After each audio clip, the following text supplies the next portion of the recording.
We on? We popping? We Got it. live Mm-hmm. on all fronts? Okay, cool. 9:08. Started later than usual, but this is what we aim to do. You know what I'm saying? We lucky we even made it happen today, man. A lot of things that happened for us to be here today, but thank y'all for the people that's here and that's gonna be here for tuning into another episode, man. I'm sitting here with my good guy, good friend of mine, man, confidant, man.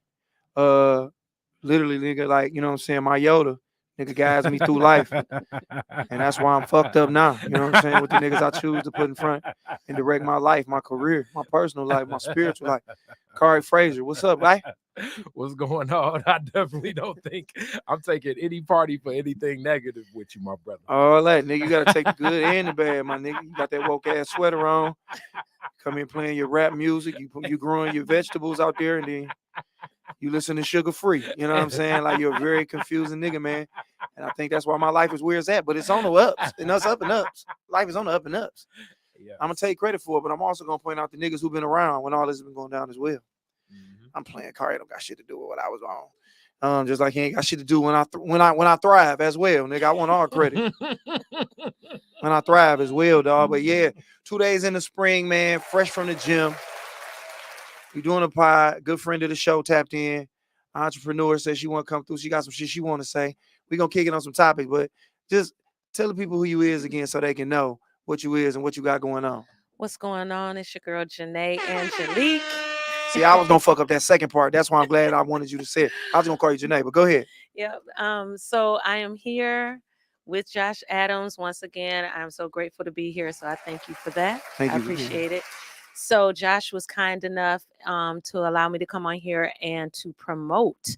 As I stated before, when I was here, I am the owner of Galleria 444, which is located in St. Clair Shores. And what we do there is we are a creative hosting space for small businesses, but also for podcasts, for creative brainstorming, but also for events. And so what I do sometimes is I pick a very rare and special group or an individual to promote and to expose to the rest of the world that otherwise may not be privy. So this Sunday, what we're doing is we are having Symphonic Sunday at Galleria 444 Mhm. featuring the Urban Art Orchestra. The Urban Art Orchestra. So Absolutely. this ain't no regular shit. Like Sada Baby not gonna be there, Photo No. Jug not gonna be there, Cashed Out. Shout out to Absolutely not. all them.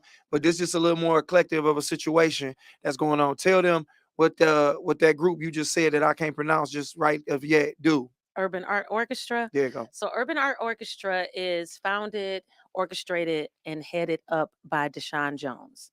Deshaun Jones is an African American composer, Okay. conductor, Yeah. and a musician who plays multiple instruments. So, Mhm. what he's done is he's gathered the finest musicians in the city of Detroit, Okay. and he's created an orchestra entitled Urban Art Orchestra, and they're affectionately known as Detroit's Orchestra. That's hard. So a few weeks ago, I was blessed enough to attend one of their concerts at the DSO in the Cube, and they were doing a tribute to Jay Dilla, to Okay. MF Doom, to what is it, Tribe Called Quest, and to Pharrell Williams. So they're not Okay. just your regular orchestra. So they like do they're- fuck around. They play some shit we know. They play on the radio. Absolutely. Okay, so my bad. I had y'all thinking that they was not lame, but they just wasn't playing everything. Like they was just gonna play Count Basie and shit like that. But you No. might fuck around and can start jitting.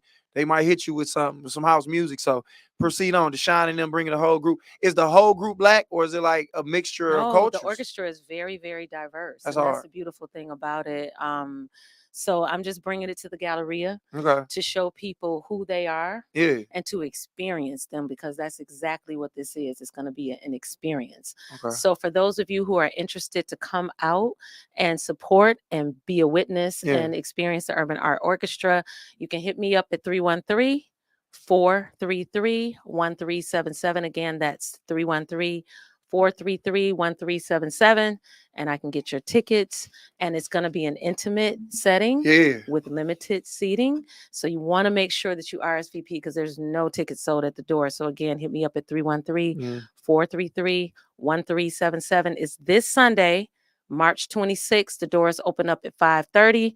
The show begins promptly at 6. Yeah. We're out of there at 7:30, and you're getting complimentary drinks. All right. You're getting complimentary hors d'oeuvres and dessert.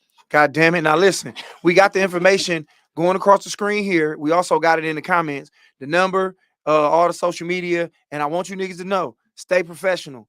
Don't be trying to hit her up and get on just because it's a number. It's a business line. But maybe if you want to get on, come support first and see what she about. Because she is a single woman, single black woman entrepreneur, got her shit popping. But nigga, just come and do the due diligence first before you just start sending wild pics and sending text messages. Pull up, feel the vibe out, support, and then you never know. This might be your queen right here, my nigga. Y'all can have matching scarves on out here moving around, lighting incense together. So come out, support this Sunday for whatever reason. Maybe to get on, maybe it's personal, maybe you just want to come see the goddamn orchestra. But come out and come kick it. And I wouldn't have her here if she wasn't doing live shit. So I'm gonna try to pop out, but I got a show that Sunday. But she said it started at 5. I'm doing some nigga shit. So that should start a little later. So I can come get my little you know what I'm saying? My Bel Air, my Fresh Prince of Bel Air on. Absolutely. Still be in time to go do what you got to do. Yeah, I'm gonna come do that because I've been ripping and running. My Sundays have been the last few Sundays. I made sure I went out and kicked it with my C. I took her to go to this Disney World shit. It was like some immersive light show at this spot downtown. I don't have the name of it right now. I feel like they kind of played us. It was like a concert for the kids. You sit on the floor, so your back hurting like a motherfucker. And they got these different packages. Like you got a general admissions, you got a premium, and then it's this one where there's like you ain't shit as a father if you don't get this one. So here I am paying $200 to go watch some lights on the wall and some bubbles come out of a little machine, and they didn't play none of the hits from Disney. Like I felt like it's almost like going to see Frankie Beverly and Maze, nigga. They don't play the shit you want to hear. It's like, nigga, where's Before I Let Go at? You know what I'm saying? Like, Snoop, how you not gonna do Gin and Juice? Like, we sitting there, and then here come Elsa. She's singing one of the B-sides. Bitch, where is Let It Go? My daughter looked at me like, nigga, what's going on? I'm like, I don't know. I didn't pick the set list. Bubbles everywhere, but like, they ain't gonna get us Let It Go. Like, they gave us, you know what I'm saying, from Encanto, they gave us the you don't know nothing about Bruno. They came with the Whole New World, but I really wanted the version where they had the people singing it. The black man and old girl was singing their hearts out, but they just Peebo Bryson. That's what I'm talking about. Kari already know.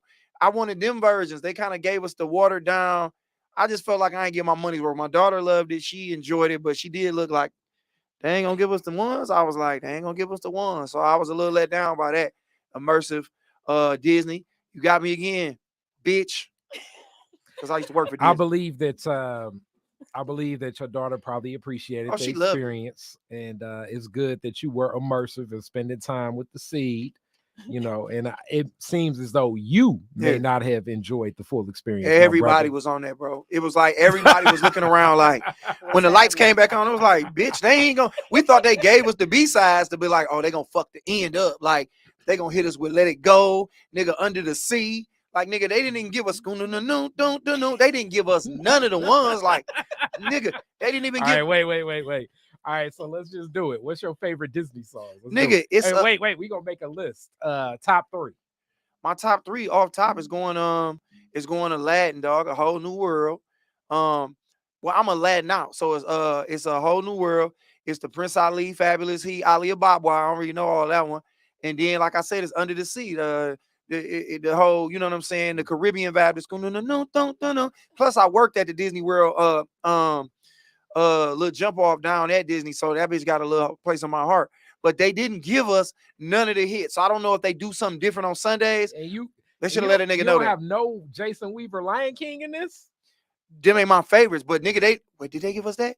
No, they didn't give us that. They gave us some other song. They didn't give us that. Hakuna Matata, I assume, would be on. They didn't give us that.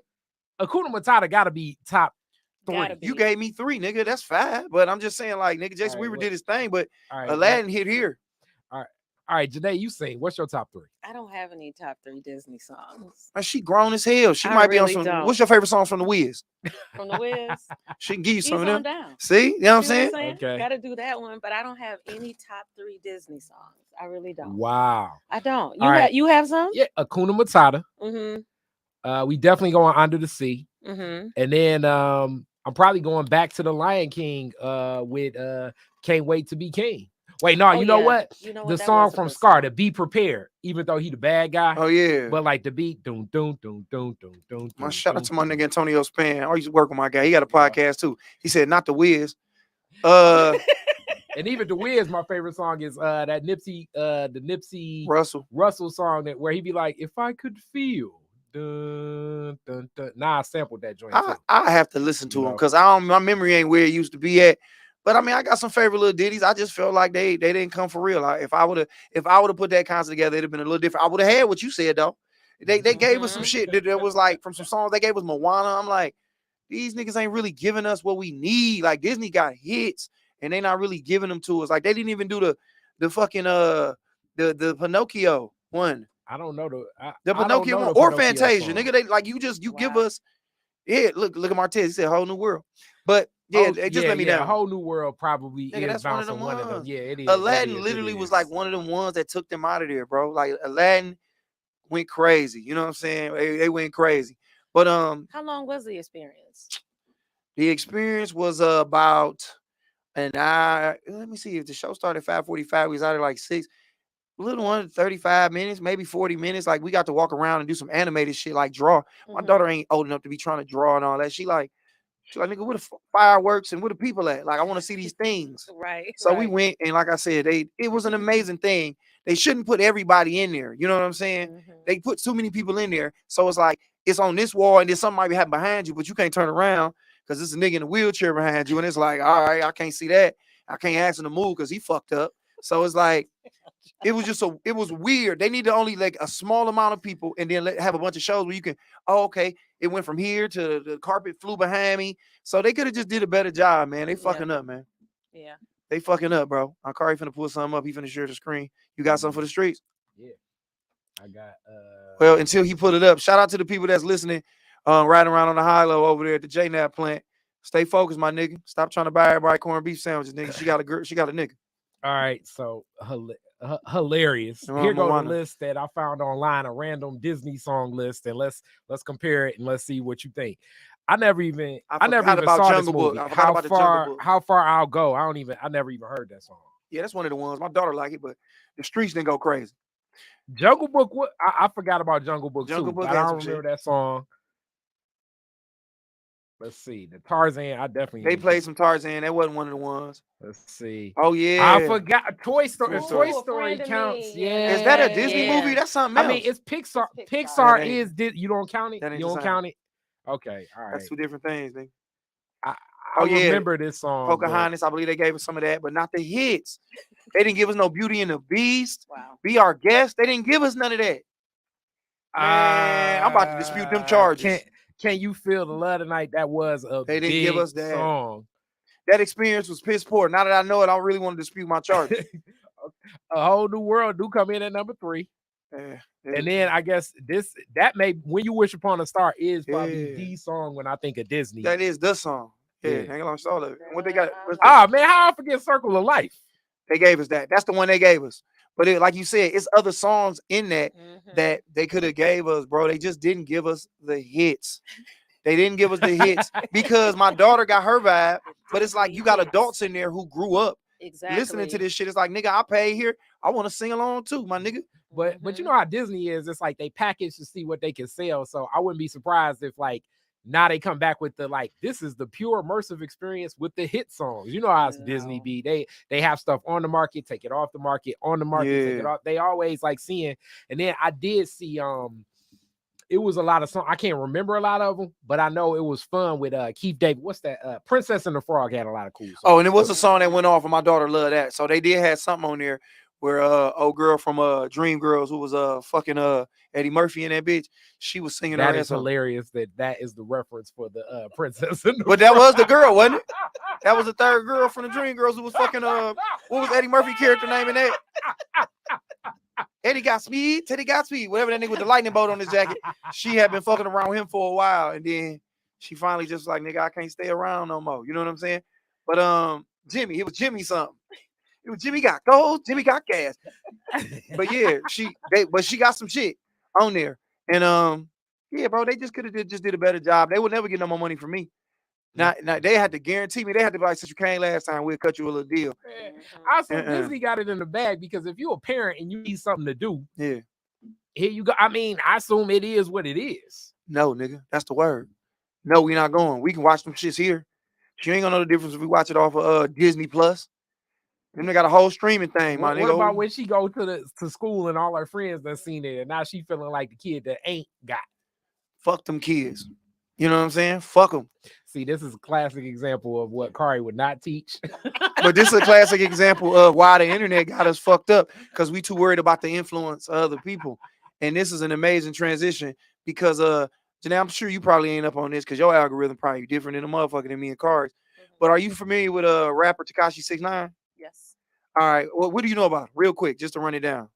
I mean, well, I knew about him from my son. Okay. Ooh, I know that for one thing, he seems to be an outcast. Yeah. Very, very different. Yeah. But that's about as much as I know about him. All right. And you So know, I'm just familiar with him. I know okay. of his existence. So put it like this: he a famous dude. He's famous because he was one of the biggest rappers in the world, and he kind of, more than being a rapper, he was a troll. He became something that he really wasn't. He started talking a bunch of gangster shit. He really wasn't a gangster. And long story short, he ended up getting it. He ended up hooking up with a bunch of gangsters, and that gave him more gas to be like, I'm really one of them niggas. I think like he was a blood, running around with some bloods. And then long story short, they did some real gangster shit, and then he told on everybody. Whoa. And now he's known as this big snitch. And then he got out of jail like, yeah, I'm a snitch. I told, fuck all y'all. Still gonna make music. Still gonna walk around here. Y'all can't do nothing with me. I got $1 million on me right now. I'm on a private jet. I'm in New York. I'm on O Block. Just all these places, right? Too much. So now here we are where he musically ain't been hot in a while. Nobody really checking for him. He ain't really been trolling as much. They caught him in a LA Fitness and some guys beat his ass. They jumped him. They jumped him in the gym, and it's like video of it, like they kicking him, fucking him up. And then a dude who did it, him and his people, I'm assuming, posted it on their page, and it went viral, of course, and he tagged himself in it. And I'm not here to talk about him getting jumped and all that. I just don't like the fact that we can run to the internet. Like, those kind of games on the internet get you the kind of exposure that you think somebody like the guy that's going to be performing at your shit. I don't know how popular he is. He sounds like he's very talented to put together an orchestra, but I'm sure more people know about what my man just did, a dude who just beat somebody's ass, who had nothing tied to him. And now all of a sudden he can probably get a podcast. He probably be in a movie. He probably get a TV role and hosting parties and a bunch of accolades for some shit that he just did on the internet. And I think that that's really lame as fuck to me. Just that you can go on the internet and do some of the wildest shit, and that goes further than just having the ability to really be good at something or do something positive and get that kind of spin. Kim Kardashian. I mean, yeah, that's what we're talking about. Yeah, that kind of stuff. Like, like you said, it's like the fame is more important than the actual quality. Yeah. You know what I'm saying? It's not about like people that's really out here doing things like what you're doing right now, what Kyrie's doing. Yeah. You know what I'm saying? What I'm doing. It's like that's not what's getting the attention. That's not what's getting the notoriety. And like you said, they can get major things and major notoriety and opportunities just off of doing something negative. Like somebody be like, I want you on my podcast. They go 10 bands. Come do my podcast real quick. Exactly. My dude Antonio Span said, Antoine Span, my dog, just said, everybody's looking for their 15 minutes. Everything is content. It's positive, whether it's negative. Anything you do will put you in this position for people to want to see what you got going on. And it's like, I hate that because it's almost some copycat shit in my head to where somebody else would be like, all right, there's other people out here that are snitching. There's a rapper named Gunna, who was YSL. He's still YSL. And he a part of the Young Thug case. And he kind of did what he had to do to get out. What's stopping the motherfucker from being like, all right, well, he got this from that. This dude bigger than him and it's more relevant. I'm going to beat his ass and then I'm going to record it. And let me see, nigga, next thing you know, I'm going to be on the Breakfast Club or whatever platform would allow him on here. Hold on. Some people commenting. I want to make sure I get them. I got my Facebook on here. But what they saying right here. Shout out to Riri. She said, yes, that's how it's how it is now, unfortunately. Yeah, it's fucked up. And my guy TK said over foolishness. Yeah, man. Yeah. I think it's just I really think the internet it won, bro. Like when they created the internet, and I was telling my guy at work the other day about this, it's like we tripped over the internet. We wasn't born into it, but I can't remember what it was like beforehand. Like how did people get attention? Like how did you get on? How did you get people to pay attention to what you was doing? But as soon as we got the internet, it's almost like it's like I'm too old and know what right and wrong is to do some of the dumb shit people doing to get noticed. Like the pranks people doing, running up on motherfuckers, throwing baskets on people's heads in grocery stores. Like I'm too grown to try to do that to be like, all right, it's gonna either be super funny and it's gonna go viral, or something wild gonna happen, and they're gonna try to punch me or do some dumb shit, and this is gonna spin, and this is gonna put me in a space to where now these people with the attention notice me, and then they're gonna put me on their platform, and then I can stand on them shoulders of those giants. But it's also like nowadays, I don't know what's real and what's not real, or like what people are doing for clout. Like, I don't know if you guys remember a couple weeks back, some dude ran up on Mano like, "Hey, what if I snatch your chain?" And then Mano like smacked the dude or whatever, Choked him. And that dude is like, he's known for like doing as much provocative in-person stuff to like celebrities often. That was fake though. You know what I'm saying? And that's where it's like, okay, this fake, what's real, what's fake, what's real. And it plays and it blurs the line so much where I think like every time you open up your phone and look on the internet, you thinking to yourself like, okay, what story is real? What story is fake?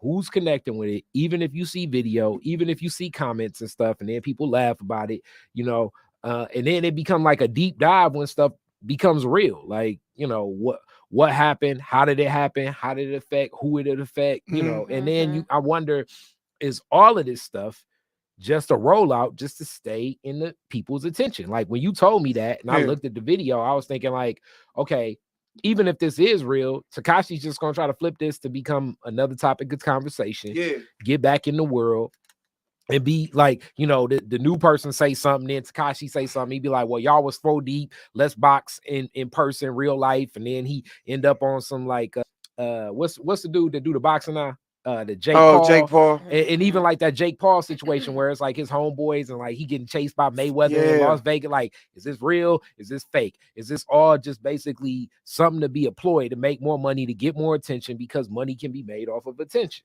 And then the other part about it too is a lot of times when things are happening and everything's so highly publicized, it just desensitizes everything. You know what I mean? Like when you're seeing this kind of stuff happen all the time, and like you said, to your point, when you don't know if it's real, you don't know if it's fake, it could be something real, and you're like, well, I don't really know if that's real. I don't even know if I should have sympathy or pay attention to that or not. It just kind of desensitizes you, and it dehumanizes the situation. And a lot of times, I don't know what it's doing to us mentally though, because it's almost like I almost don't look at shit on my phone anymore when it comes across my timeline, because I'm like, I don't even want to sit here and use the brain power to let it affect me in any way. Like, damn, do I feel bad for him getting his ass whooped? Damn, was that Chris Rock and Will Smith really real? Did that happen? That's what I mean. Yeah, like Mano chokes this guy, and you know, Boosie is in Walmart, and some white guy go up and call him a boy, and then his homeboy slaps the guy, and it's just like, why? It's almost like at this point now, you don't know what you're getting into, like in the world. Like if something happened, you can be somewhere and something happen, and you don't know how to react, because you like, all right, is this real? Is it a camera around? Do somebody got their phone out? Is they taping this? Because I remember not too long ago, Eastside Avo did some at they was doing these skits where they went into a Little Caesars, and a dude went in here with a gas can and start pouring whatever was in the gas can on them, and people in the Little Caesars don't know. They get to running out of here, and then nigga pull a gun on cuz, like, which is stupid, because if it's gasoline, nigga's really a rap. But he didn't know how to play it.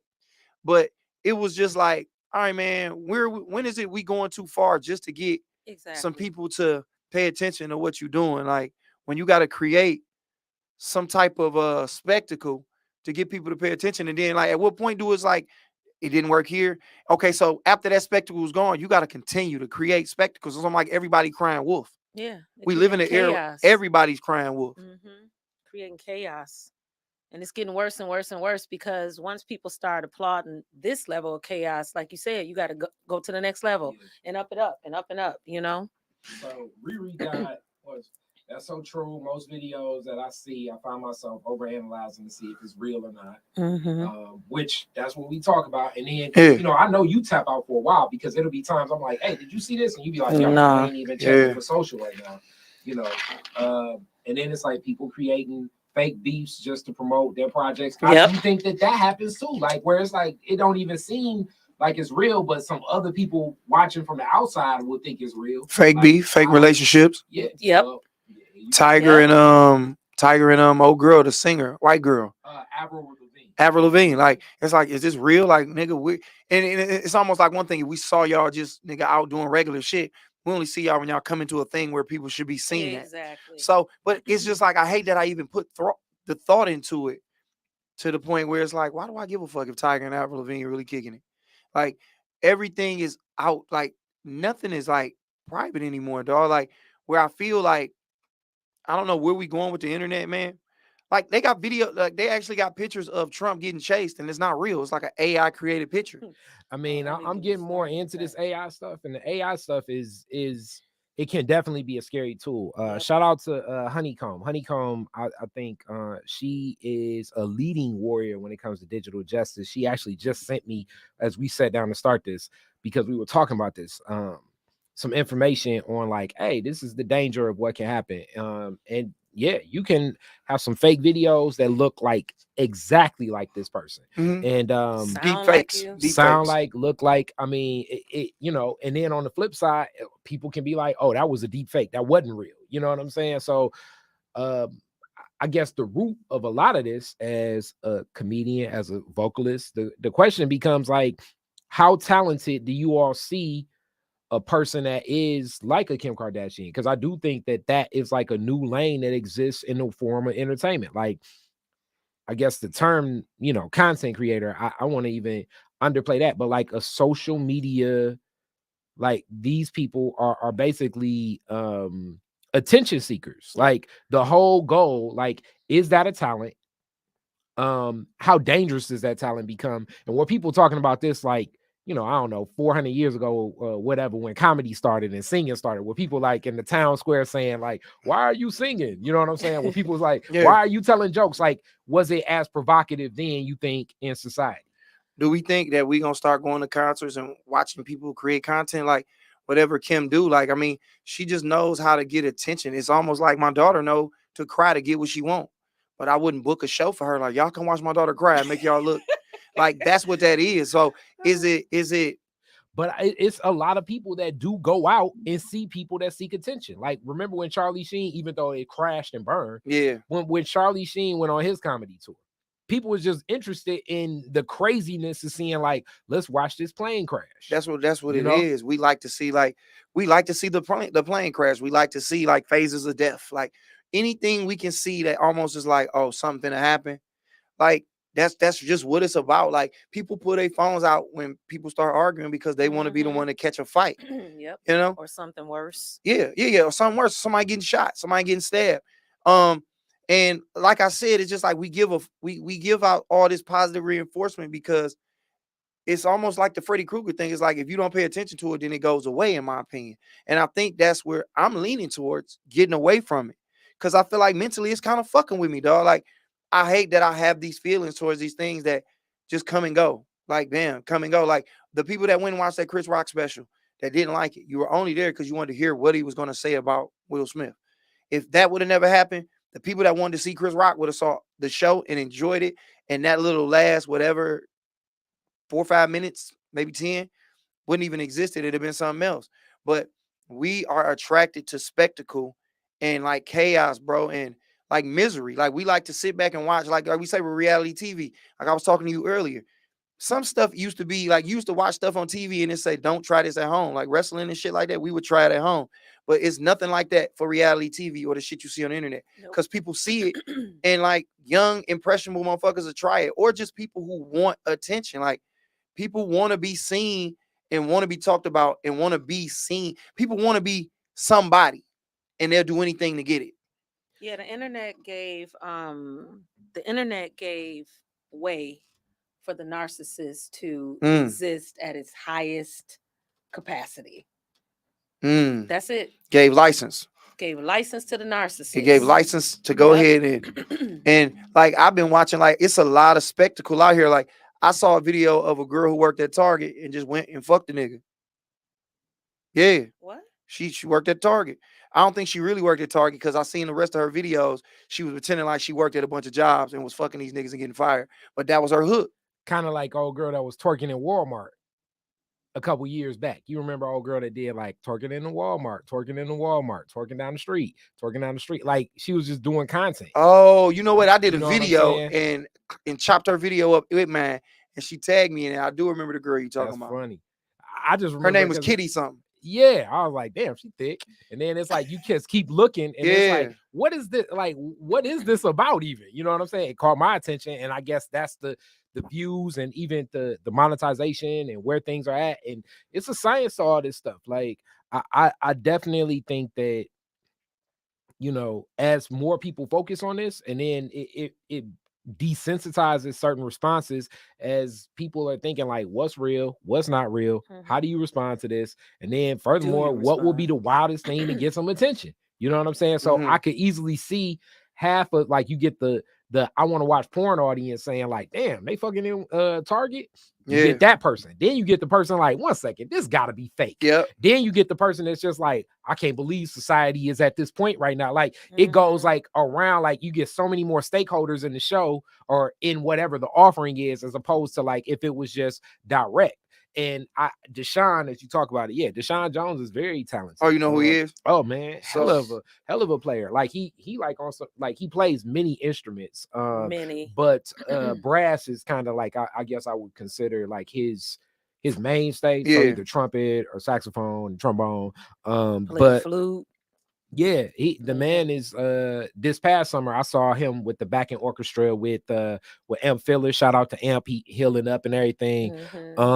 So the talent like that is not going to be given that same platform. But I guess the question that I got is the person that is that person that's just seeking attention or whatever they believe is hot. Are they even really real fans? Is that even a person that an artist really will want to connect to in the first place? Like if they're only there for the controversy, they're not really there for the art. They're not there for the culture. They're not there to appreciate it. Wouldn't that feel weird if, you know what I'm saying? Like, no, I hear you. You know what I mean? Like if tomorrow, if whatever, Kylie Jenner say, wow, Josh Adams is my favorite comedian. And then your Instagram shoot up, I don't know, probably like 2 million. Yeah. Now, all these people that are coming here, it's like, are they even really here? They just here for what your talent, what your culture, what your voice is. You know what I'm saying? What the art is. Yeah, you're right. I mean, like that's a double-edged sword because you would think someone you want to retain, and you want to try to figure out how to monetize off of that. But yeah, you're right. Like, why would you want to be known as? Why would you want to be known as the motherfucker who Kylie Jenner's favorite comedian? Or I always think about like you never want to get caught in some shit like that, like with the whole Fox shit that happened. Like I didn't want to end up like people thought that I should have took that situation and made it about me. And do I want to be the nigga 5 years from now? Like, oh, I was the nigga hosting the Monique and them show when they was beefing. And you could have easily ran with that because people. I mean, I remember the whole get down. It was so funny. I thought we did a real good spoof on that after the fact. Yeah. We played. But I was in the audience. And I'm seeing this, and then the next thing you know, like it became such a story, and in all of Facebook was having all these opinions about what happened to the show, how bad the show was, you know, why did Monique do this, how unprofessional. And I was there, and I was like, okay, these people weren't even here. It was almost like I was in a viral moment that usually goes viral, and you can have all these opinions of people that weren't there present for the show to even see how it was handled. And all of the opinions online were so different than really what happened at that show when Monique made those, basically did like half her set about DL. You know, and she's still an extremely talented comedian. She can get her opinion across. She can make her voice known. The crowd was with her. I think this was the best place to deliver what she was going to deliver for something like that. They were rocking with her. Like she shut this shit down. She went crazy. You know, especially being like even the whole premise. And I thought you did a hell of a job. Not even because of that, just the way that show was set up. It wasn't like, it didn't feel like full production value. Nah. But when she got on stage, it was like go action. Mode. You know, and probably it was definitely shocking for the crowd, but it definitely was nothing like a lot of the online comments about. And they were the most opinionated people, and a lot of them went there. Like I heard somebody talking about it on a podcast and was like, yeah, I heard Monique was backstage tripping and cussing people out. And they was like, and then they was like, I think somebody was like, how you know? And they was like, oh, I knew somebody that was back there. And I was like, That didn't happen at all. Like, I was like, I was there, and Monique wasn't back there. She wasn't backstage at all. She came in when she was time for her to perform. I'm talking about literally walk right in, walk right on stage, and then went upstairs. It was at no point did she cuss that man out or say nothing. But like you said, so many people had an opinion about a thing that they wasn't at. And them opinions carried that thing for about 2-3 weeks. Yeah, I Like- mean, it was like to the point where like everybody was, having all these comments and Monique is crazy, and then finally DL had a response, and I think his response was probably just pushed by so many people commenting. Yeah, and then it made her spin something and pull some shit out about his daughter, and then it made him. So it was almost like everything kept coming, and everybody had to defend themselves because so many people had something to say. Where I think the internet is a weapon, bro. Like, it can be used for good, but damn, it's a lot of evil.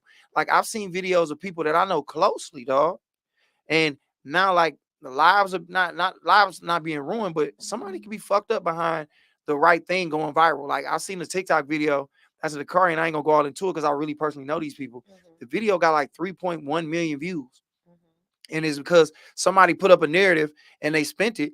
And if 3 million people seen something, it's gonna get back to you, to your people. Like, let's say somebody put up something about you, and you, most of the time it's like, they people just seen it. But now it can get to the point where it gets spun to where you got a friend calling you in Seattle, like, what the fuck going on? Like, I'll tell you a story that definitely was like one of those things. Remember a couple years back, it was a girl that like lit this guy's car on fire, and it like exploded. blew up in her. Oh yeah. She my homegirl, that was like her peoples. And like knowing the background of the whole relationship, you know how it is, young, a lot of sex, a lot of fighting, a lot of back and forth, a lot of like just anger, you know what I'm saying, that led to that situation. But from now on, wherever she go, it's like you burn up, girl, you blow up yourself, girl. Like it can't even shake some of this stuff. You know what I'm saying? Like, how do you even move forward like with things that go viral from years ago? Because those videos come back. They come back every 2-3 months, maybe every 2-3 years, but they come back and they you was a girl blew up that Ford Compass. You know what I'm saying? Like, and that's forever what you known as. So, like I said, I think the internet is a tool that, like I always say this, like, we not ready for certain shit like time travel.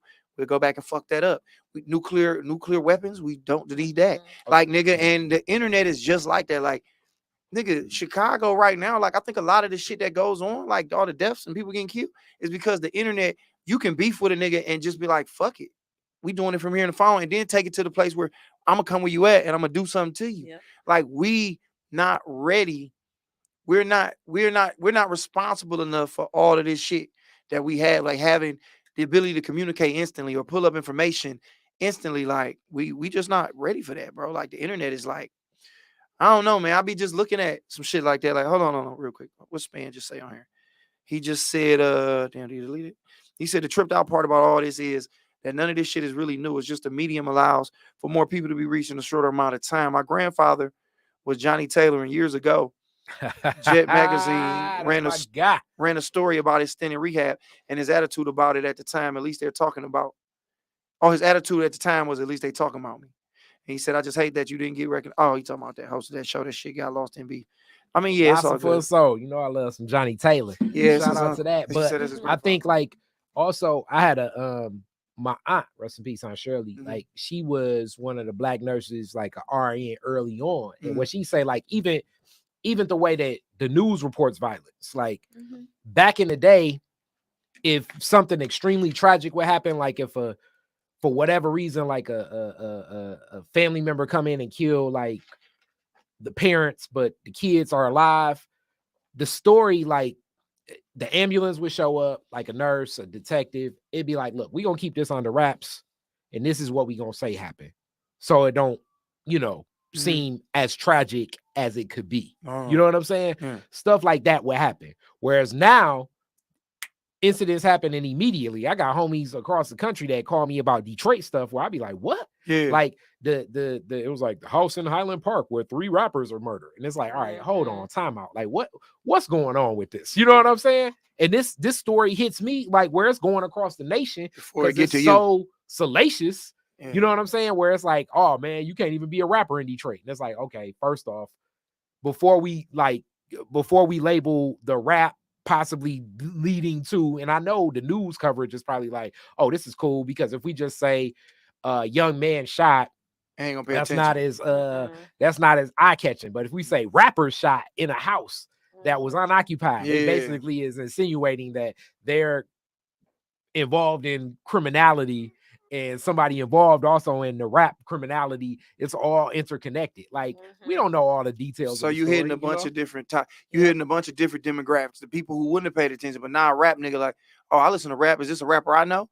Now you niggas go listen to their music. It's just a whole thing. So I mean, I don't know if it's the internet. I don't know if it's just media, but I don't. I hope these niggas don't get. I hope the niggas who beat this guy up, because I don't care at all. Not to say I don't care about him, and I hate to say maybe the internet making, like you say, we desensitize and we dehumanize motherfuckers. Like, I care. He a human being. Yeah. Like, but I would hope that these niggas don't benefit from this, like in any kind of way. Yeah. And you know, if somebody retaliate, do I want that? Whatever. But my thing is, I just hope these niggas don't eat and benefit off this. Like, I don't want to see this nigga video come out and now his video is viral and now he get a record deal because he was the nigga beat up Tekashi 6ix9ine. Because it's like, well, all right, nigga. Well, all right, we all go beat up a snitch and get on, or a nigga who supposedly told, or anything. Like, I don't know. Like, I don't want to get to saying like, all right, we should do that with everything. Then like everybody could say, go beat up George Zimmerman, fuck that nigga up, or go fuck up a pedophile or a rapist or this, that, and the third. But it's like this nigga right here, a rap nigga who you know really ain't about none of that shit. You go beat him up, and now what, nigga? Do you get his money? Do you get extra gangster nigga credits now? Like, do you come through and they be like, I don't know, do 50 Cent come and be like, nigga, here. You know what I'm saying? Here go one of my platinum records. You that nigga now. I'm gonna put you in BMF now, nigga. Right.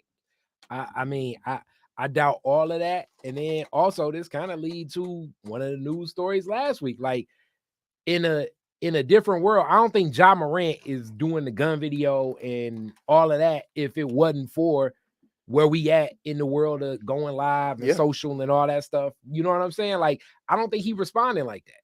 You know, I think that he probably just moving like, okay, this is probably wild, because that's where it's at. Like, what is social media behavior? What's not social media behavior? How do I want to capture things? How much do I want to live behind the screen when I experience stuff? And I mean, y'all definitely be on stages. How often when you are on stage are people with their phones experiencing the show through their phone, as opposed to like, okay, one second, let me actually just watch the show. Yeah, you know what I'm saying?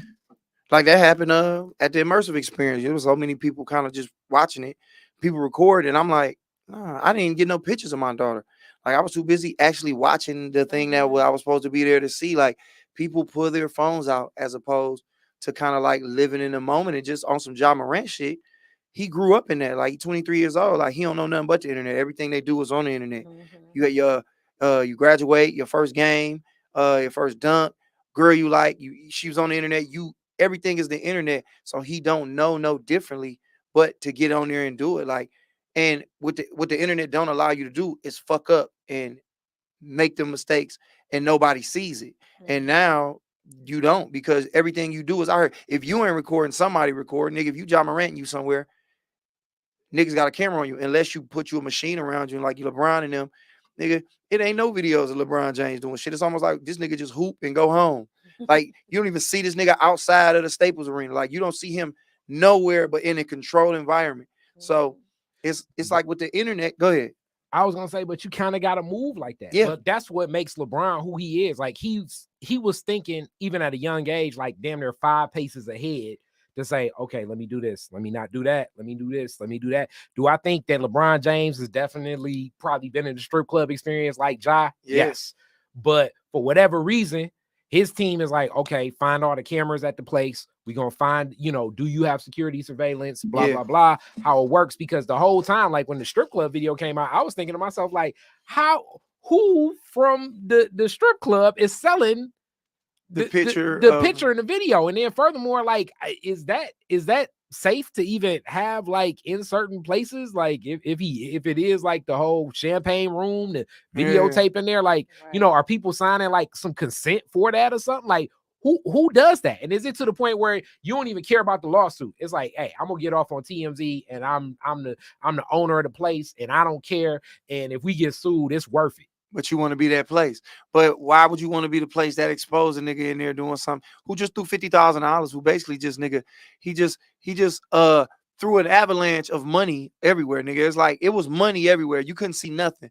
But him with no shirt on, and this bitch who kind of was built like him, bent over in front of him, and he was in his belt. He was drunk. Yeah, she wasn't working with him, but he was in there enjoying himself. So it's like, if I'm another big artist or a person that's important, why would I come there knowing that's how y'all get down? And see, this is where we at with attention. Now I think it's probably in today's world, it's people that be like, oh, I can't wait to go there so that my video, he threw 50, I'm gonna throw 100. Yep, I'm gonna throw 200. Exactly. I'm gonna throw 1 million. I'm gonna be like, it's gonna be more money everywhere because I want to prove that I'm hotter than him or whatever. Mm-hmm. Yeah, like I mean, Janae, like that's like what's cuz name? Daniel Jones. Mm-hmm. Yeah, like Daniel Jones kind of your shit, and he in there. Deshaun. My apologies, I'm terrible with names, my brother. Deshaun Jones kind of your shit, and he wilding out, and he in there. And so let's just say he snorted a whole line of cocaine through a trombone. You're not gonna run and be like, if that's what that man do to get it in his bag, like why would you go and be like, I'm about to get his TMZ or the Juilliard? I don't know how niggas get exposed in orchestras, but it's like, it's just some coof you gotta have. You just no more privacy, and bro, I kind of just don't like that, man. Like that's why I'm really falling out of love with the internet. Like it's just not fun no more, and I feel like it's affecting me in a way that I don't like, and I don't like the way I treat people outwardly because of it. I'm kind of gonna get the fuck away from it, bro. Okay, in that same zone, is there a person you would take a selfie with when you see him? Like, I mean, like person you don't know, celebrity, public figure. Is there a person where you like, I want to get a selfie with this person? No, the way I'm cut, I don't do that at all. You know what I mean? I mean, no, you know me, Carl. It's just like, for one, I just think that's weird, kind of corny. That's just how I'm cut, and that might be my insecurities. And then two, it's just like I don't want to bother nobody. Like I remember me and Dez was out, me and Clever, and we saw Sinbad, and we was just talking about Sinbad. It's almost like we talked him up. We was on the airplane. He's like, nigga, go Sinbad, go take a picture with him. I was like, for one, what that mean? It's like, okay, wow, you saw Sinbad and got a picture with him, nigga. That don't mean it's a difference when it's like Sinbad took a picture with me, like, hey, bro, I think you funny. I want to get a picture with you. But just for me to be like, hey, y'all, it's me and Sinbad, it's like, nigga, that's not impressive, nigga. I remember I tried to get a picture with Ron, the nigga who played Ron in A Different World back in '92. And we didn't have cameras like that, but that nigga was a hoe ass nigga. I ain't gonna lie to that. I don't know if he's a hoe ass nigga or he just was like, I don't have a camera. And I was like, all right, I don't either. I was like, can I get your autograph? He's like, you got a pen? I was like, no. He's like, what you want me to do? That was just unprepared. Yeah, that was me. Now see me, I would have been the nigga on there like, Ron a hoe ass nigga. He think he better than everybody. Try to get a picture with his light skinned ass. And he came here and act like he ain't fuck with nobody. But in reality, it was like I didn't have the tools needed to get what I wanted from him. But you know what? For that Sinbad thing, I definitely would have took a picture, and here's why. Okay. Only because you and Clever was just talking about it. Yeah. And then to have him walk up, it's like you capture that moment and you immortalize it. You're right. I didn't even think about it like that. I didn't even think about it like so who would you take a selfie with? What's your selfie list if you take a picture? Oh, let me see. Dead or alive, or we talking alive? Have to be alive. Yeah, alive. Man. I mean, you gonna be like Jesus dead. Christ. It's like, we said dead. That would top the list. Put it like this everybody. Though, but just to throw a dead motherfucker out there, dead motherfucker, but somebody that's no longer here. Yeah, it would be Whitney Houston. She like to me, she like one of the biggest. Like I would be like, Whitney, listen, I love you a lot. First celebrity crush, you're the greatest thing I've ever heard in my life. I would like to take a picture. It'd be Whitney. That would be it for me though. I actually got to stand like closer to Whitney than right here. You know when they did, we couldn't take no selfies. Not Dream Girls, Diamond Sparkle. Mm-hmm. And so I was blessed enough to be an extra in that. Mm-hmm. And we were standing in the church scene, like we were about to walk out, and she came like right here. Mm-hmm. And we were just standing there, and the guy that was with me, he was in love with her. So he was like holding my arms so tight. And she was just like, hey, how y'all doing? And da-da-da-da-da. She was sweet. She was real sweet. But we couldn't I would have asked for a selfie if we could have. But so if Tupac was alive, I would have definitely taken a picture with Pac for sure. That's why I said dead or alive, because that was the first person I thought of. Okay. But like now, you got that Jada Pinkett swag about you. I see why you would do that. Like but now I would totally. They taking a picture with Pac and Whitney Houston before Jesus Christ. Ain't that something? You got that red table talk vibe going on.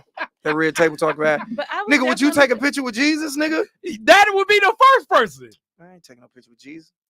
Well, why would you say no? To Jesus? Yeah, why would you say no to It's just like, what would I take a picture with Jesus for? Like, it's just one of them things where it's like, oh, you Jesus. Like, you the man. Like, what I need to take a picture for? First of all, I'm just gonna tell niggas you back. I'm not gonna take a picture with you. I'm gonna ask you what's going on. I'm not gonna be taking no picture with you, nigga. They gonna make me feel bad for not taking a picture with Jesus. First of all, that's gonna be a group picture because you know everybody gonna get in it. You ain't taking no selfie with Jesus. And then how you know if that's Jesus? Then you gotta ask him to prove he Jesus. Like, and then you gotta offend that man. Like, I know this Whitney, nigga. This is what Whitney used to look like. We know that. Niggas don't know Jesus black, white. Niggas don't know for real. So you got to prove this Jesus. Like, Jesus, is you him for real? Nah, man. Do something. It's too much going along with it. If I see Whitney Houston, I'm like, I know that's Whitney You Houston. like that's Whitney. That's Whitney. Whitney. I'm gonna take a picture with a girl. And then I start turning water into cognac. You be like, hey, where JC at? You be like, oh, more privilege. Nah, I ain't taking no picture with Jesus. You be like, hey man, I got a little stomach ache right here. I'll be like, There you Jesus go. gave me them. You know what I'm saying? Because you Nah. didn't want to get that selfie. I'm gonna go to Jesus and first thing I'm gonna do is I'm gonna kiss his loincloth. Ain't that the cloth? Yep. Kiss his cloth and see and heal all this bullshit I got going on. Then I'll be like, all right, you him. Let's take this picture, homeboy. I get it now. You the man. I said loincloth, but I realized that's where his dick at. My bad. You The meant cloth, his hem- robe. The hem of The his hem of his garment. robe. The hem of his garment. I'm like, that's what I'm doing. I ain't taking no pictures. I'm trying to heal something. Loin. You niggas taking pictures of Jesus, then you gonna start editing his photos on flyers and shit like that. No, you be, Vinyl and then Vino. I be- Vinyl and Vino. DJ by Jesus Christ. Like, not Jesus, like, I'm not even finna be there. I'm glad you remember Vino and Vinyl. Vino and Vinyl. You know I got you. Oh my God. Nah, I wouldn't do No, that. but I would take a picture with Brandy. Singer. Okay. Yes. She is the truth. She You know is what? like so underrated. She is the truth. I love Brandy. I would take a Mhm. picture with her. Yeah. For sure. She is one of the ones. I mean, I say that, but then I mean, if I get to a point, it might be some people, but I can't think of nobody offhand that I sit up and flick it up with. You know what I'm saying? I'm just weird like that. I'm only taking it if he let me do the Jesus pose with him. Oh, the Trav, Jesus No, pose? Trav. What's the Jesus No, pose? no. Talking Do not act like you on the cross. It's like Jesus gonna mess around and it'd be like, man, come on, man. Or he let you do the little thing through his hands, like you take it, he put it over your eye, and you be like your eye come through the thing. Jesus be like, I got you, my boy. Everybody want to do this. Nah, I wouldn't do that. Nah, Oh my Jesus. Now you make nigga God. feel bad. Nah, it'd be Whitney Houston. So Brandy, I think it's more people I would rather hang out with than like take a selfie with. But hang out, probably, yeah. You know what I'm saying? Who you It's hang more of out a with? Hang out. Yeah. Oh, hang who would out you with? Hang out with. Definitely Cameron. You know how much I love the disc. Cuba Gooding Jr. You know. Me and my nigga Cube. No, I don't want a KFC bucket on my head. Or I don't even want to be a party in the wildness of that. Me and my Also, nigga hanging Cuba. out with Cuba would be like damn near trying to stop a TMZ moment from happening. Yeah, you gonna get You fucked know? up fucking with Cuba. Cuba living his life. Mm. Cuba living his life. But nah, it ain't really nobody I want to flick it up with for real. But people do seem like you clouded up when you take pictures with people. Like even when I do shows with comedians or people, Mhm. like, man, people's like, you ain't getting no picture with. I remember Dez was like, he was calling people in the back, like, hey, make sure Josh get a picture with DLU. I'm like, nigga, I don't want no picture with that man. Like, if it was a moment to where he was like, what's up? Maybe. But I don't want to force nothing. I feel very uncomfortable in circumstances where I'm forcing somebody to do something with somebody. It's like, if the opportunity presents itself, yeah, but nigga, I don't know. But I guess to other people, it seemed like you really doing you really working and you taking pictures with niggas. Like, it don't count that I was on the flyer and really performed there. But it is like, oh, he took a picture with that nigga. He really doing his thing. It's like, man, fuck on. Ain't nobody. Stevie Wonder don't give a fuck about who he took a picture with. Hilarious. Stevie don't know who he flicking up with. Hilarious. Y'all niggas tripping, man. But the internet got the game fucked up. And I just don't like where we living at. And eventually I'm gonna let it go. I feel like eventually I'm going to get back from social media. It's just not a healthy motherfucking place. In fact, let me go ahead and take a look at my Every time he say that, he look on there. I'm about to look at my Explore page. Just because I've been like, because I've He be been like, I'm really about to get this out. I am. Such and such said. we doing this because last episode he flashed his Explorer page and he was like, man, it's all of this temptation, the Mhm. lustfulness. Damn, I thought I was doing So a little he- better, he- but I have You know, I have been doing a better job of kind of Weaning purging my yourself off. page. Yeah. You know what I'm saying? And I'm trying, but it's better now. It's just comedian niggas, some hooper, some Steeler football, But yeah, I got some bullshit going on. I ain't gonna hold you. A little bullshit in the corner. Doing a little bullshit. Yeah, a little forearm right there. But I'm doing my No, job. it's like it's way doper. I mean, it's better than before. I'm cutting yeah, this shit out. Like I'm telling niggas now. Like I was telling y'all before we was on here. I'm following this old nigga in Salt Lake City, Utah. Be barbecuing his ass off. About like 4 or 5 barbecue niggas and like a bunch of people that's just working out. Like I don't know who these random. Oh, okay, that don't count. Them 3 is women. Workout. I'm trying to fitness. compose. They might be fitness motherfuckers, but this right here is an illustration of a bitch. So that's not really a real woman. That's somebody who drew a woman. Artificial. Yeah, so that's some AI shit. Art. Yeah, so, but I don't even look at it because it really be about what you look at, and once they see you look at it, they create a profile. Absolutely. So they got my whole profile because I have a sex addiction and I'm trying to kill it. So I'm trying to get my shit. I'm weaning myself off all the fuck shit because I'm trying to be a better motherfucker. Because literal F. Yeah. I'm trying to get off of that. I'm off of that. So that's why we doing this. Every time I come on here, I'm gonna show y'all my Explore page until it ain't shit on here, nigga. But Barack Obama and Mark Twain. No, it's going. You gonna see Jesus like you ain't want to take a picture with me, cuz. Why is Jesus a roller 60s crib, though, man? You don't take no pictures with me, cuz? That's what you doing, cuz? Whitney Houston, cuz? Not me, cuz? I died for your sins, cuz. I died for your sins, cuz. Colors don't lie. You know what I'm saying? Man. Yeah, man. But the people who doing the right shit on the internet keep doing your thing, man. I see a lot of people like, it's a nigga named Mr. Beast. You heard of this white guy? Like an influencer on YouTube. Like, he just blew up. He got some type of autism.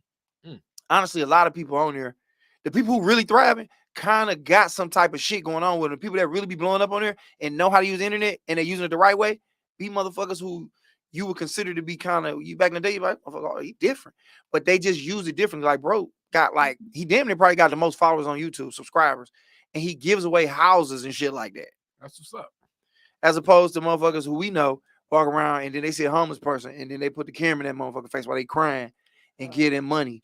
And they be like, dog, if you really felt that in your heart, why would you record? It's one thing if somebody just caught you doing it. You sitting right here like, you ready? Hey, man, God bless you, man. It's funny. That's what Tekashi 6ix9ine was doing when he got out of jail. Oh, he was giving away money? Yeah, he was like going to, I want to say he went to like Honduras, Mexico, the Dominican, a couple of different countries like in South America and the Caribbean, and just started giving out money and like acting as a philanthropist. And it's just like, come on, man. Like, this ain't even, if anything, I think stuff like that actually puts a person in a more dangerous position. Yeah. You know what I'm saying? Like, if you go to like an extremely poor neighborhood and you popular and you put it on your social that you just gave this person 30 G's, and that you know what I'm saying? Like, you done set this person up. Yep. You know what I mean? Like, imagine that happening.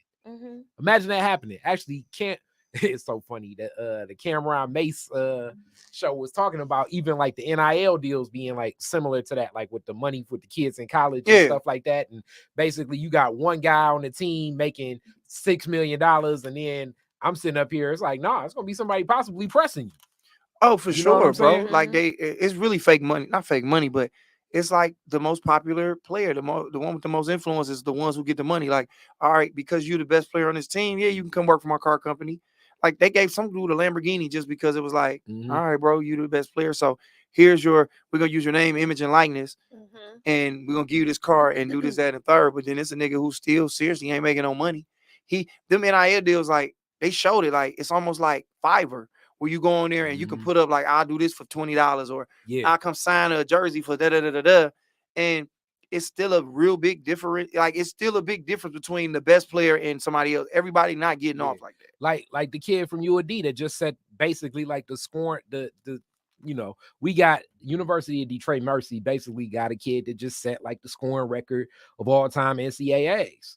Oh, all this here or just the scoring points record? I'm about to pull that up. But yeah, man. And it's like, I'm pretty sure, he ain't getting the shine obviously LeBron got when he broke it. But you know what I'm saying? It's like, I would hope he could get a little something, but you don't know what's cracking. Yeah, some Coney Island probably like, boy, come on, bring get you something to eat. A Coney Island. That little Nikki D's over there, like, man, come over here, man. Get you a patty meal, boy. You did your motherfucking thing. Come take a picture, hold the number up of the scoring you got. and come get your little bread. Bomani talked about this on his show. Yeah, he definitely did. And that's why I saw that at when he's talking about the NIL shit, where I was like, damn, I didn't realize. I thought everybody was getting at least a set amount of some type of money. But nah, bro, in reality, they just was getting they getting a little piece of something. The people who gonna eat. Somebody getting 15 million, 3 million a year to go play at the school. So this cuz. Yeah, this cuz. Is the University of Detroit. Oh, he's at the Detroit Mercy. Yeah, Detroit Mercy. Oh, yeah, he beat Rashad Phillips. Shout out to Rashad Phillips. Ranks all time, ranks second all time for collegians, trailing only. Oh, whoa. So, but overall, he's 2 in all of NCAA. Yeah, all NCAA history. Damn, and what year is this for him? This is senior year, and he was complaining because he was like, man, y'all should have at least let me in the NIT because I'd have broke the record. Yeah, cuz would have got off. Damn. Well, man, hopefully he get to the league, man. He get his money together, man. He can go ahead and get some paper for real, and do what he got to do. But you just got to be careful out here by the way you moving, man, because they can use the internet to paint a picture of you. They had my nigga Michael Irvin crying at a press conference the other day. I don't know what's going on with him, but I hope the OG.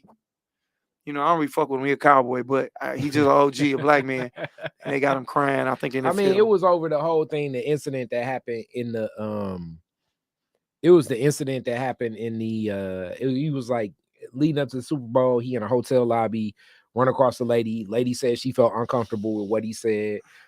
He says like he was just talking about football. She says like he came up to her and said like, you know, do you ever had a black man in you or something like that? Like it's just two opposing stories, and all you got is a video now with no audio, so it's no telling what it is. But I know he's suing the hell out of him because it's like, yo, that lost him. ESPN cut him, NFL Network cut him. He was like gonna be involved in a lot of Super Bowl stuff, and now, you know, he on the outside looking in. So he one of the top color analysts over there, man. That's just a scary place to be in. That's why you got to be careful, man. Like, especially as entertainers, like, and as a man, like, you got to watch how you move when you talk to women or deal with women, like, especially now where if messing with you and something going wrong can possibly boost my likeness as far as like people seeing me, my awareness to other people. So you got to kind of be careful. Like, I don't know if you ever deal with this, Janae, but like, have a dude ever got too close or did something to do was like, you're making me uncomfortable? Not that I can recall, like at the moment. Like, have I ever done? Like, give me an example. I'm just saying, like we just have to like deal with women in a certain kind of way. Like me, I don't really hug women. Like I'll high five you or maybe a little whatever, but women be kind of wanting you to. They want to hug on you, and I've learned that I'm like I can't get too caught up in that because somebody be like, I hug her like that, I hug like that. Like I end up hugging a nigga. One time I told that story on here. I don't know if you was here. So funny, I was. You was here when I told that story? I was. Oh yeah. My niggas won't let me lay that down. But I got too hug happy and I hugged the whole man like who was transitioning into being a woman. He got titties. But it's like, imagine like if you the real embrace and somebody's like, you put a little too much on there. Like I seen a video when they was doing the top 75 players of all time, Jordan. I ain't like the way he had his hands on Mary J. Blige. Like he kind of grabbed her ass a little bit.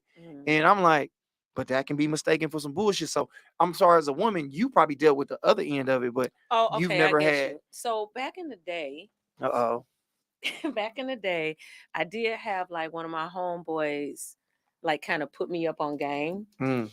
Because you know, it's like my homies. So I come around, I'm kicking it, I'm flirting, I'm this and that. And I remember one time I wanted to come through.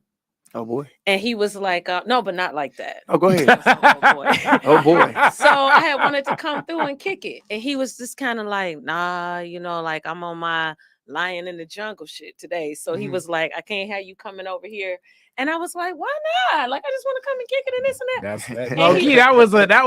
That was a late, you know what I'm saying? It wasn't a Hail Mary, but that was definitely a cross route. He was like, I'm on my line in the jungle. He was like, I'm on my line in the jungle. He was like, and you all love and affection, and we cool, and I just don't want to be disrespectful. That's real. And I was like, what you love and affection? Yeah. And so he explained to me, because I wasn't aware of this, but he was explaining to me that a lot of times what I'm doing, I'm like flirting. Yeah. And I was like, what are you talking about? And he was like, yeah, you know, because when you talk, you touch and you do all of this and that. And I'm like, that's not flirting. he was like, well, what do you consider flirting? And then when I told him what it was, he was like, no, that's called getting at a nigga. Yeah. He was like, that touching, all of that is flirting. Yeah. And so when he put me up on that, though, I started paying attention to the way that I was interacting with Yes, men, Lord. right? So the next time I was somewhere and I was talking and this guy was saying something and I was laughing and I touched his shoulder and I noticed immediately that he looked exactly where my hand went, and I Yeah. took my hand off. And so I'm mindful. I'm more Got to. mindful of it now. That nigga dick jump. That's how it be. And that's why your homeboy He real was for like, letting you know, nah. like, hey, you don't come on with that, because I'm telling you. I'm telling you, he was like, love. He was like, Yeah, nah, love. and itches get affection. scratched around here. That's that nigga said. It just gets scratched. That nigga said it get itchy. We get to scratching around this motherfucker. He let you know. That nigga. And that's fun. And that's funny. You got to be real though. You got to let it be known. And I mean, yeah, it's good that you do that, because we kind of got to it. And you got to do that. And that's what I be saying, man. You got to chill, because this shit can be taken in the wrong context. Like, women don't understand how much I do that too. Wow. Duly noted. See, Ree, you got to be careful. Oh, somebody just said they do that too. Yeah. Women don't be knowing that. They just, Mhm. they like that, oh my God, and touch on your chest, and you just. Yeah. I mean, this is really the you know, and Josh does see this too. So like, it'll be a woman that's a little bit, I guess, you know, more touchy-feely or friendly with guys. Mhm. And then it'd be some of your homeboys that be like, nah, she want me, dude. She want me, like, it for don't real. even She be on me like like that. that. She pressed. And then you be thinking to yourself, like, nah, that's just who she That's is. just what she how do. she is. You know what I'm saying? But it's meant, like, if you had $1 for every time a dude say she on me, and you be like, No, she not. what are She you not. talking about? I got Yeah. a whole homeboy. Shout out to my nigga Finn. He swear, man, it's like to this day, it's girls he think like him. He's like, man, she really like me. I be having to sit him down by Hillary. She don't like you at all. I don't know what in your head got you thinking that. If you felt that, nigga, how come you ain't cut into her? And how come that never went there? Nigga, she done had 3 babies with another nigga. You know what I'm saying? She obviously fucking. How come you ain't getting no samples of that pussy, nigga? We damn near, nigga, it's to the point now, nigga, where I'm in the store and I see, nigga, it's whole niggas that wasn't even born. Nigga, I've been out of school so long. It's niggas that can it's niggas that graduated the day that I graduated. It's niggas that's born now, that was born then. They can go buy liquor now, nigga. That's That funny. bitch could have been gave you some pussy, man. But it's people, like, it's guys that really do have this sense of like, oh, she want to fuck with me, and it be that kind of shit though. Some guys take way smaller It's shit like, than that. But it's like she looked at me and you be No, like, what are you talking about? That's what I was about to say. Like, that's why you can't smile at everybody. that's Like, I'm weird. not mean, but I do know like how to speak Yeah, and keep it moving without being rude, without being dismissive, yeah, but without being inviting. yeah. It's a lot. It's a shame y'all got to toe that line, but that's just where we at. That's just where we at. Like, I mean, I did a podcast with Corey and them the other day where Mhm. these women was just like, they don't approach guys, and I get it now because guys are so easily triggered and we so thirsty. And I speak in we because I've been a thirsty nigga, but man, I'm no longer dehydrated. You know what I'm saying? I'm no Mhm. longer I'm no longer dehydrated. I'm no longer dehydrated. But it's like niggas be wanting to get it popping so bad. That's why you got to be careful. That's why I go out my way, bro. I be in the cut. Don't come fucking with me. You see me, nigga, I'm hood on. I'm in the cut chilling. Motherfucker go too far out the way, I know it's something. It's like, go ahead with all that, man. Hey, you know, here go another shaming tactic with that thirst too. Like, you ever be like, yo, man, I like her. I'm about to cut into her. And they be like, oh, you thirsty as ever, right? And then the next thing you know, 3 weeks later, you find out he done cut into her. Yeah. You be like, what the hell? He just pivoted you. He done thirst shamed me. Yeah. So he could step in. Ain't no honor among thieves, nigga. Right. Ain't no honor Thirst among shame. thirsty thieves, nigga. Nigga already, you thirst. He gonna fuck around and shame you. Now he all over there taking the bitch cuz of. And he be like, nah, it ain't even like that. We just going because, you know what I'm saying? Whatever. Really, we was in homeroom together back in middle school. So, you know what I'm saying? We go way back. Niggas You know crazy. what I'm saying? But yeah, you got to be careful. And that's like he said, and the way Michael Irvin played it perfect because now he got plausible deniability. It's like, bro, I wasn't nowhere near. You ain't got no words. But it's like, nigga, nah. you got to be careful what you doing, dog. And Michael Irvin be on that powder and drink a little bit, so he got to be careful. That nigga one of them cocaine cowboys. Cocaine. Them niggas had a whole mansion full of shit going down. See, this is imagine if they went. You won't let this die down. Let what die down? It happened back then. We don't know if he's still on that cocaine. Man, I don't. You right? He probably he still got the big ass nostrils. But what I'm saying is now, just to go back to the John Moran point, imagine if niggas was going live. Oh, bro. Them that era, Cowboys. Michael Irvin would have been so canceled. Nate Newton and them. Nate Newton, the whole team. They had that. Jay Novacek. They had the White House. They rented, like, he told the story on the Andrew Schultz podcast, where he was like, "Yo, man, we just got sick of buying the hotels, so we went on and just rented and bought a house where that was just a continuous party." The strange thing about this, though, you know who else did this and ended up in jail with it? Who? My brother Rick James. I didn't know that. That's how everything happened with Rick James. I didn't know Rick James was because jail. I mean, but you didn't know that? I mean, no, I didn't know that. So tell me what happened. Oh shit! Rick Did you James know this jail story? I didn't know that. Yes. Oh, it's crazy. It's like damn near everything that R. Kelly is in jail for is like a lot, or what we think R. Kelly's in jail for. Yeah. Like women imprisonment. Yep. Drugging a woman, there, right? rape. Like, so it's like between the binges of crack and powder cocaine. Yeah. He had this house. He had a girlfriend that was probably like, I don't know, 20 years younger than him. And he just kept like the party going. You know what I'm saying? And this is like, he had a whole nother influx of money because this was after he won the lawsuit against Hammer for You Can't Touch This, being Super Freak. And he was just continuously buying more drugs. He ain't even know half the people in the house.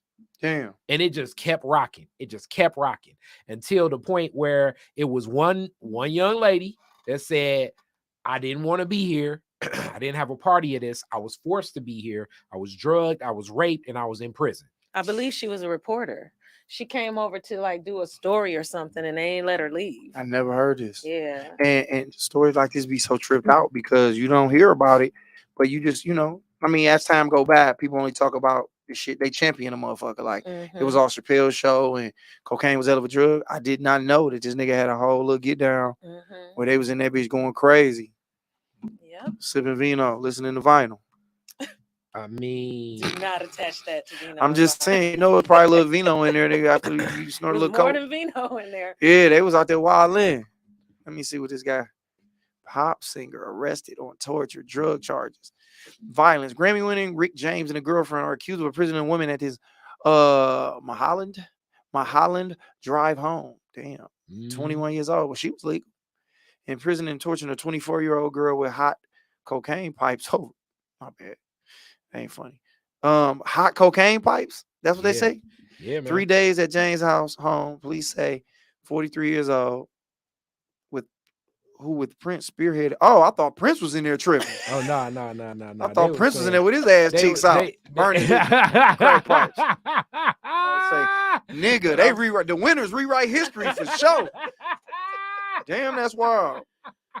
I'm telling you, bro. It's like, cocaine is a hell of a drug, like he said. Like, I mean, I think he was so high he didn't know who was in his house and who wasn't in his house. So it's almost but I also think when you have that much money and you throw a house party, you know what I'm saying? Like, even the house parties here, which is fun, good-hearted fun. It'd be a point where we don't know who all came in. Everybody showed up later. Who ain't in. Like, it's regular house party. So amplify that times you got a big ass mansion. Yeah. And then people bringing in different drugs or liquor or whatever. Certain people having sex in the back. Like, you don't even know what the hell is going on after it's a just while. Music playing. You know what I'm everybody saying? in that bitch tripping and niggas burning people crack pipes. That's wild, dog.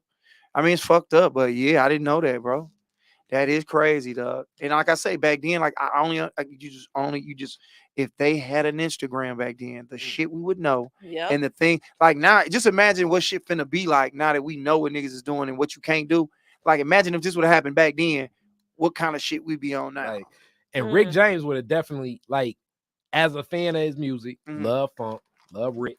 Like, this is what's so funny. I was recording music with Dave McMurray. Dave McMurray wrote If I Were Your Woman and produced it for Gladys Knight and the Pips.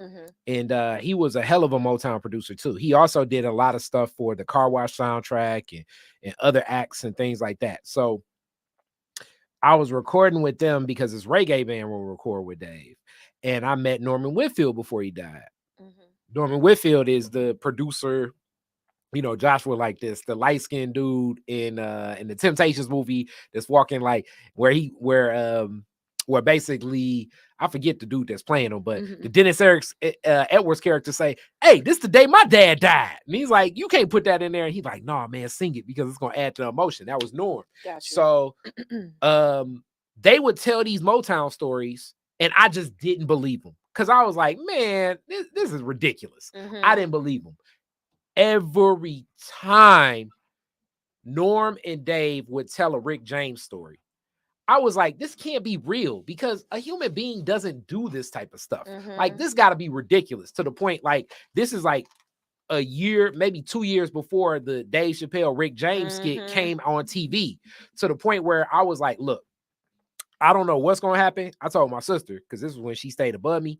I was like, I don't know what's going to happen tonight, but if any of these Rick James stories that Charlie Murphy got to tell are anything close to what Dave and Norm say about Rick James, then you know it's true. This will be one of the funniest things we've ever seen in TV history, because the natural stories they would tell about Rick James would be so crazy that I would be like, this can't be real. Like, I'm going to just give you one story that they talk about with Rick James. Rick James was old. They say Eddie Kendricks from the Temptations, you know, the guy with the high-pitched voice. Yeah, Corn. Yep. So Eddie Kendricks and Rick James was shooting dice. And Eddie said Rick was cheating. Rick said Eddie was cheating. And then Eddie pulled out a pistol. Rick pulled out a pistol. And then somebody else was around like, man, y'all ain't about to shoot each other. And then he like, all right, we can really take some shots. We gonna go shot for shot. And he like, all right, I drink whatever. They say Rick brought out a bottle of rubbing alcohol, and they went shot for shot with rubbing alcohol. I was like, man, that's gonna give you alcohol poisoning. This is not a real story. Yeah. It was, and then you know, them old school dudes be talking about, look, young man, you can say whatever the fuck you want. I'm telling you. I'm like, get the fuck out of here. Yeah. This is not a real story. You're not going shot for shot with rubbing alcohol. First off, I can't believe Eddie would follow Rick James's crazy lead. Why are you even shooting dice? Because these niggas mad coked up and they off drugs. So they probably, nigga, that shit ain't done to them. Them niggas probably do it like some of that shit you just believe. It was in a time when, nigga, they were so experimental. Nigga, they was just fucking each other, drinking everything, taking all type of shit. This one, nigga, crack was okay to fuck with, where they was selling accessories for you to smoke crack and snort coke with. Like, nigga, the era we living in now with all this Breeze cigarettes and all the shit we allowed to fuck with now that's regular. In a minute, they gonna be like, nigga, you ain't supposed to be fucking with that. I mean, the heaviest thing, I guess, now is like the key drug. They was like, you can look up, like in the magazines, nigga, they got little cocaine, little fucking saucers. You like, nigga, I thought coke was illegal. No, nigga, not in the 70s. But I can't say, like, right now the most dangerous shit, fentanyl. Yeah. I mean, they even say like just like ounce piece or whatever can fuck you the fuck out the game. And I'm surprised that so many people play in that world. But the thing is, because it's a depressant like heroin, it's one of them weird ass drugs where people be like, oh, I want to try that shit. You know what I'm saying? But I kind of understand now why the artists that keep themselves kind of away from all that shit and keep it tight, like the niggas like Kendrick, the niggas like I had a nigga on top of my head, like, well, you just fall back from all that, because once you get too big, like imagine like being Drake, and then Drake might got a machine not to where he kind of insulated, where like LeBron, they ain't letting that kind of shit get to him, even though a girl did try to say that the nigga flew her out. And then he fucked her and all this other shit. Drake has a couple different like sexual assault cases, but they kind of like all have been settled outside. We don't know what he settled. You know, he settled. And I think, like they say, when you got money like that, you gotta settle. Cisco was even talking about all the settlements he's done on sexual assault cases, where it's like, it's one of those things where if you go to court, even if it's a lie, you still get to bring up so many evidence, and then like lawyers get to pry into stuff. Your life. Like we can pull your phone records, we can pull your data tracking, where were the location. Like it's more of a headache to even fight it sometimes. So we rather settle it and then sign a what's that? NDA. Yep. As opposed to go to court and then you end up with everything else exposed. Yeah. So it's almost like, you know, like they gonna sick a bogus lawsuit against you, right?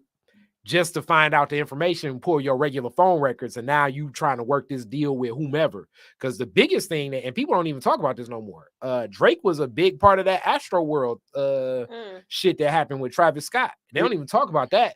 A lot of settlements have been handled. It's still some still pressing between, I want to say, the city of Houston, Drake, and Travis Scott. I mean, Travis is the one that's like carrying the weight of that. Yeah. But Drake was a big part of that. And I think he's been signing off a lot of stuff connected to that.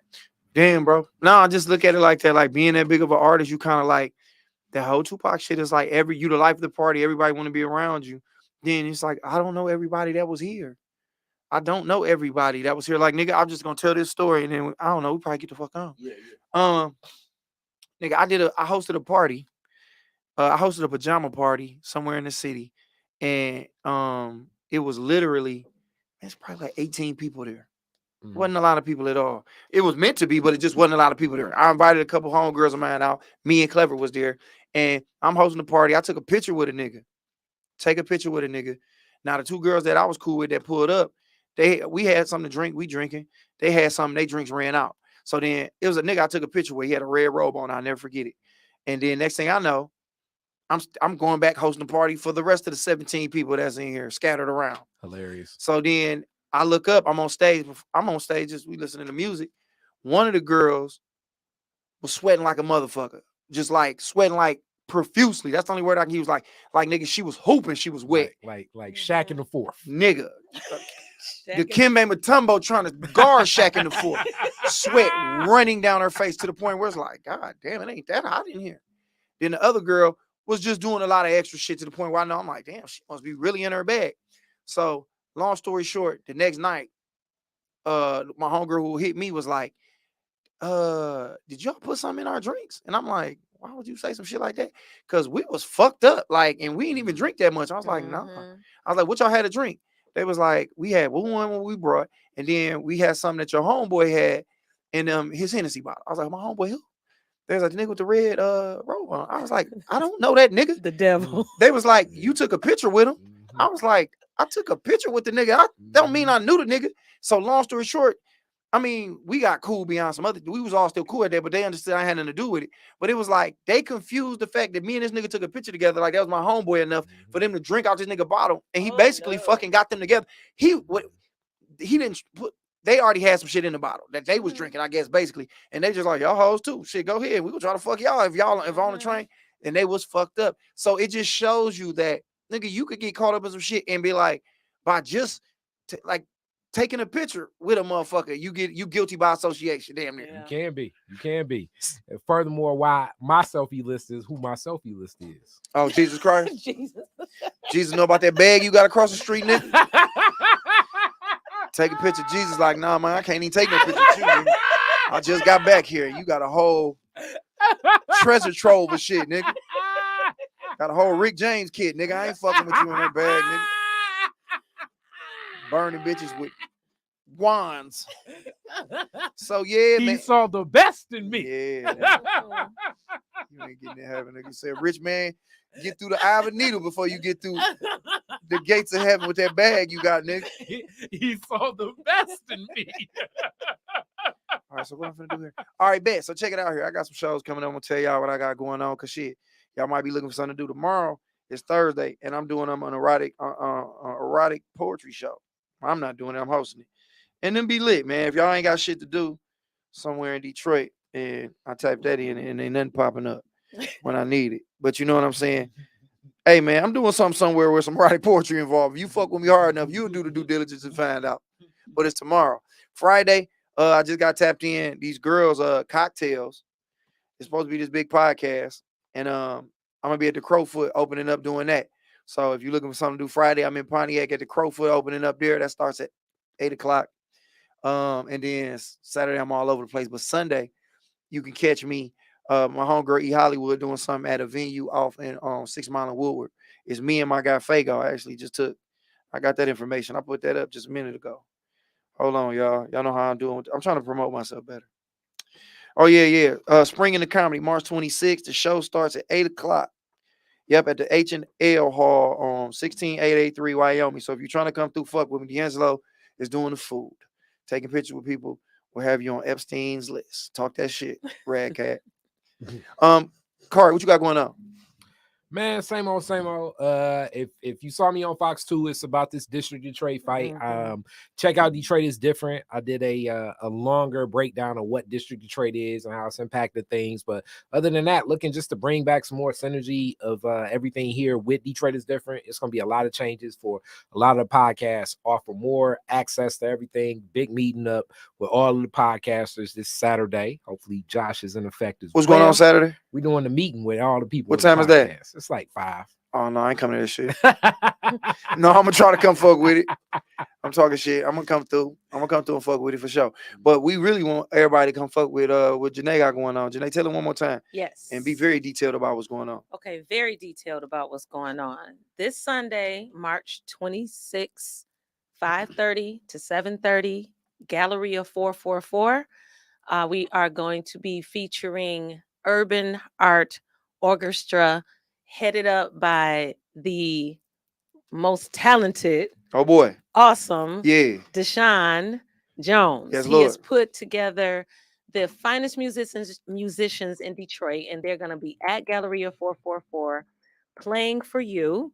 There's going to be a multitude of genres of music that they're going to do, and so you guys got to come out and experience them. Again, this is Deshaun Jones. He is an African-American composer, conductor, musician, and he has compiled a group of musicians together that are going to be playing at my venue this Sunday. Again, March 26th, 2023, of course, at 5:30. Doors open up.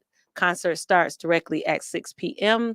And for your tickets, you want to hit me up at 313-433-1377. Again, that's 313-433-1377. Come out, check out Urban Art Orchestra. This is something that you've never experienced before. Great date situation. Like if you want to show this woman that you're dealing with, that you're a different type of guy and you ain't just trying to do the same old bullshit. This is a look right here. It's in a part of town where it's a great area and it's just a different type of little vibe. And this gonna get you that look that you want. It ain't no trap karaoke. It ain't no, you know what I'm saying, going down to Teresa's or nothing like that, bro. It's a very sophisticated look. And you get to a multitude. You heard what she said, a multitude of women. I mean, not women, a multitude of music being played. Yes. So go down there, take her and impress her and show her that you got a different side, a different speed to you. And that's going to get you where you're trying to go. But we're not trying to take advantage of women physically. We're trying to get here. We want to build with these queens. That's right. That's what we on. Queens at Galleria 444. That's what we on now. And that's what we coming to do. Intimate setting too. Intimate setting. And if y'all trying to holler at her, go down there, fellas. Because she's single as well. That. You know what I'm saying? At least I believe she is. But, you know, she going to play the role to get you to buy tickets. But go down there. You never know. This might be the woman you're supposed to spend the rest of your life with. So get down there, man. Go support this woman because she's doing her motherfucking thing. And she got some other shit popping on. So y'all need to get y'all musty asses down there and support what she got going on, man. It's Detroit. It's black as fuck. And Kari hate white millionaires in the city of Detroit doing any motherfucking thing when the money could be going to us. That's right. To us. Most definitely. To us. And that's how we gonna leave this motherfucker. So y'all be cool, man. We're gonna see y'all when we see y'all, man. Appreciate y'all tapping in, man. Hopefully I see y'all this weekend down there at the spot. Kicking it with Janae. Peace. Peace. Well.